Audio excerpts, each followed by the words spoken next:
All right, guys, I'm old school and I like to keep things really simple. So I was searching before I did this project, and there's only really one video on YouTube on how to wire these, and the guy is really vague on there.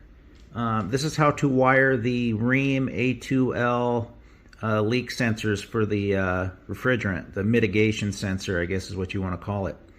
So on the evaporator coils of the Rheems, there's a pigtail of wires coming out, low voltage wires, and I'll keep it real simple and real brief. So there's a yellow and black wire. It goes to Y on your furnace or your air handler. You have a black wire. That just piggybacks, and it actually gives you a wire and a double spade in your little bag of goodies that come with the coil to do this. It just piggybacks to the heat tap on your board, and I believe it was the correct me if I'm wrong, I think it was the red wire, but whichever one's going to the heat tap for the fan speeds, and they're all 24 volts. What I was doing was I was just confirming that because I'm not real familiar. I assumed it was, or they wouldn't tell you to do that. And I'm assuming all this does is just make sure that the heat cannot come on if that mitigation sensor senses refrigerant.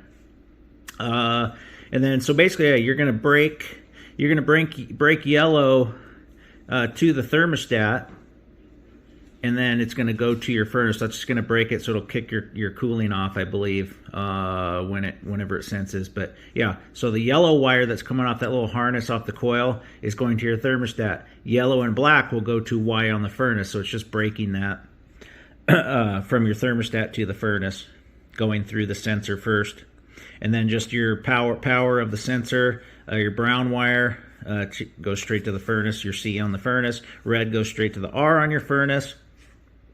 This is if you got a communicating system, orange and black and orange. I didn't even look into that. If you're doing a communicating system, I think good luck. I don't like the Rheem communicating stuff. I'll never do the EcoNet, so I don't know what to tell you on that. But this is if a conventional system with a conventional 24 volt thermostat, this is how you want to do it.